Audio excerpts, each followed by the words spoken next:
Olá, quarto ano A! Agora nós chegamos no último dia da 8ª semana, certo?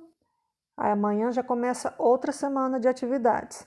Hoje é quarta-feira, dia 5. Não esqueça de marcar aí no calendário. Faça a sua pintura do dia. Quarta-feira, nossa aula 5, ciências, né, no livro e matemática impressa. Então, no livro de vocês de ciências, nós continuamos aquele assunto lá da aula 1, teias alimentares. Inclusive, se você tiver alguma dúvida, vá lá na aula 1 de novo, naquele vídeo da aula 1 dessa semana, e assista novamente, que lá eu expliquei bem detalhadamente. Aqui você vê um desenho de uma teia alimentar, que é o quê? Um conjunto de várias cadeias alimentares. Um certo ser vivo, ele vai ser de uma cadeia alimentar, mas ele também vai pertencer a outra cadeia alimentar ao mesmo tempo. Então ele pode ser predador de uma cadeia alimentar e de uma outra. Ele pode ser alimento de uma cadeia alimentar e de uma outra cadeia alimentar ao mesmo tempo. Então são várias cadeias alimentares que se interligam, né? Que tem vários animais que dependem um do outro, ou vários seres vivos, né? Porque a planta também entra junto nessa situação. Aqui mesmo você pode observar que a vegetação, que é a planta, né? Ela está em duas cadeias alimentares ao mesmo tempo. Você observa que ela faz parte da cadeia alimentar da capivara e também do gafanhoto, que é outra cadeia alimentar. Então, nós temos aqui o produtor fazendo parte de duas também, certo? Então, todos os seres vivos, porque a planta também é um ser vivo, todos eles aí, de alguma forma, acabam se interligando em cadeias alimentares diferentes. Então, isso nós chamamos de teia alimentar, certo?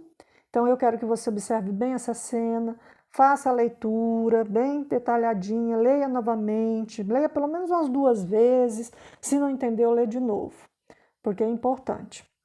Aí você tem uma atividade sobre isso. Você vai ler essa história em quadrinhos, certo? Que tem a ver com o assunto cadeia alimentar, teia alimentar, e você vai responder essas questões. Ali está perguntando, o Horácio, né, que é o dinossaurinho verdinho, por que ele não foi devorado na história pelo animalzinho laranja? Ali vai, no contexto, na história, você vai perceber por quê. Tem a ver com o assunto de teia alimentar, de cadeia alimentar. Na letra B, se nós considerarmos os personagens da tirinha como se fossem componentes da cadeia alimentar, como se fizessem parte de uma cadeia alimentar, qual seria o papel de cada um deles? Quem seria o produtor, se é que tem? Quem seria o consumidor primário? Quem seria o consumidor secundário, terciário e assim por diante, né? Observando o contexto da história. Depois dessa história em quadrinhos, você tem aqui uma outra teia alimentar. Vamos analisar essa teia aqui, certo?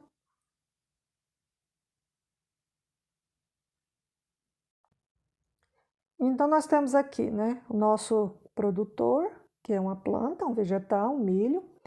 Ele vai ser alimento do rato. O rato vai ser alimento da cobra, certo? E depois, esta cobra, ela pode ser, ela vai, ó, o predador que ela tem. Ela pode ser alimento do gavião e também pode ser alimento do jacaré. Vocês perceberam que quando eu tenho uma teia alimentar, o ser vivo ele vai fazer parte de várias várias cadeias diferentes, formam uma teia. Então, de novo, ó, aqui eu tenho milho, alimento de quem? Do rato. O rato é alimento da cobra.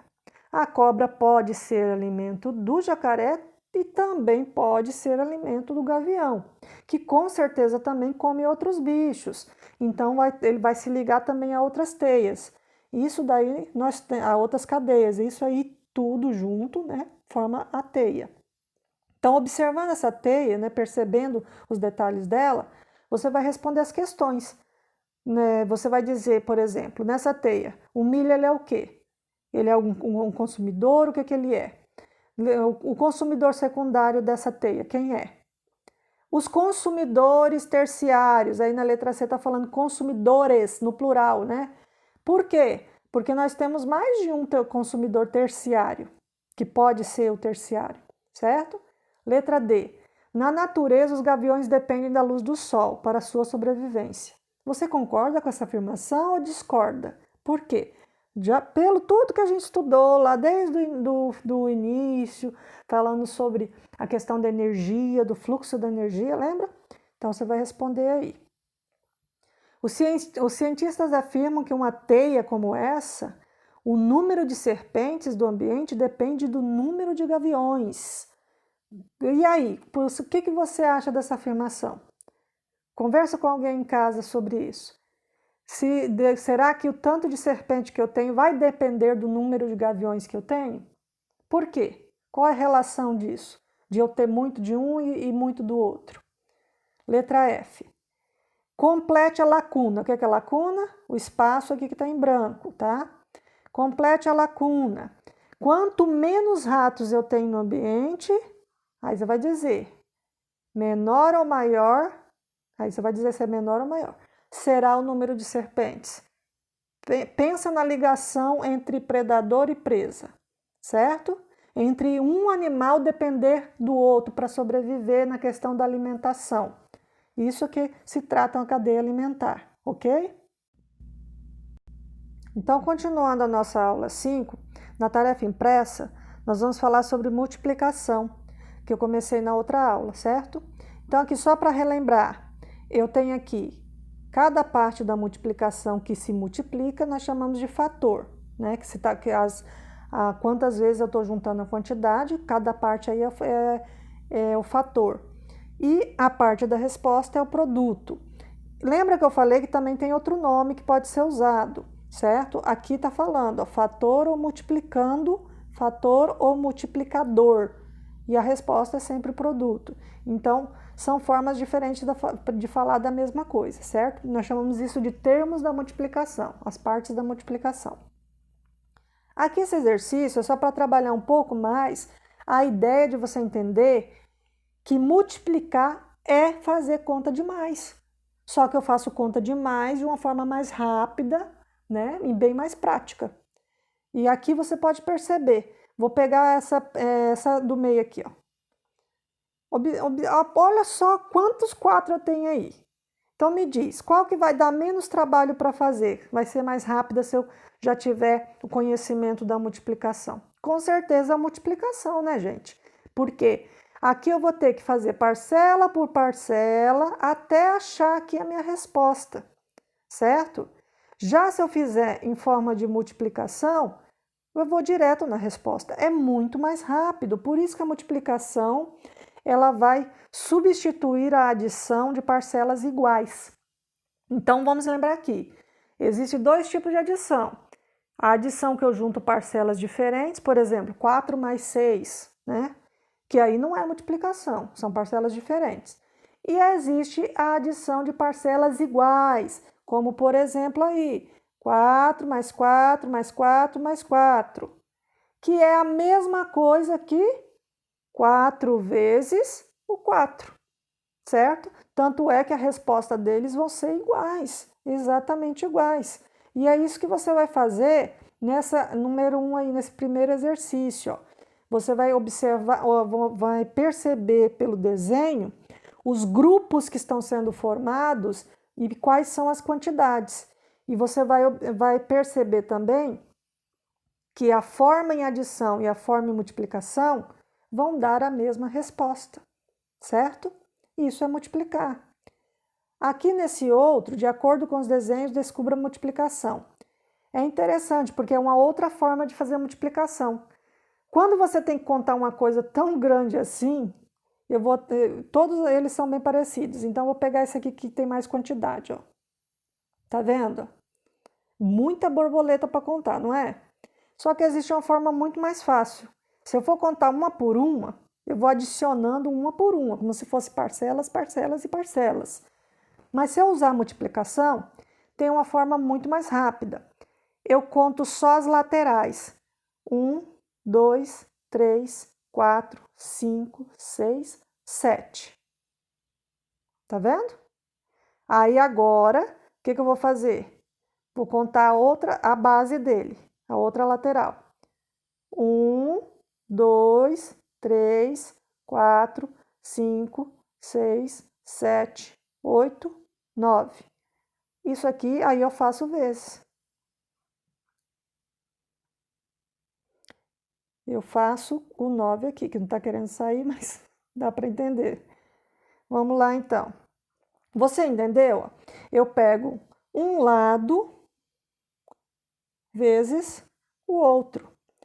E desta forma, pode ter certeza, pode confiar. Vai dar o tanto do meio todo de toda a contagem dessas borboletas. Agora, se eu tiver que contar um por um, não vai ser mais demorado? Se eu fizer lateral pela base aqui, né, multiplicando, vai ser muito mais rápido, eu vou descobrir quanto tem. Aí basta eu usar a tabuada. O que é a tabuada, né, de multiplicação? É uma tabela de multiplicação.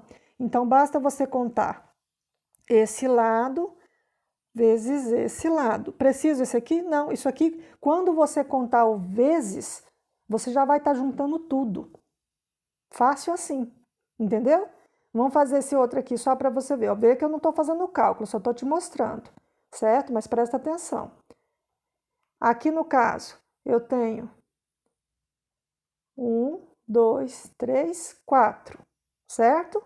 Esse aqui eu conto de novo. 1, 2, 3, 4, 5, 6, 7. Então, eu vou ter 4 vezes 7, certo? E vou ter a minha resposta. Pode ser 7 vezes 4, ao contrário? Pode. Lembra que eu falei que a ordem não importa?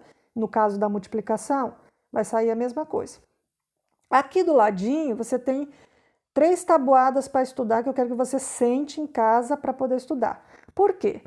Se você entender o que é multiplicar, que é juntar quantidades iguais, agora você tem que memorizar, porque vai tornar a sua vida mais fácil, vai tornar a sua vida mais prática. Tudo que você for fazer que tiver multiplicar, vai ficar mais rápido, porque você já vai estar na sua cabeça, vai estar ali ao seu alcance. Você não vai precisar ficar fazendo rascunho todas as vezes. Então, vale a pena você sentar em casa, estuda a primeira do 2, até saber.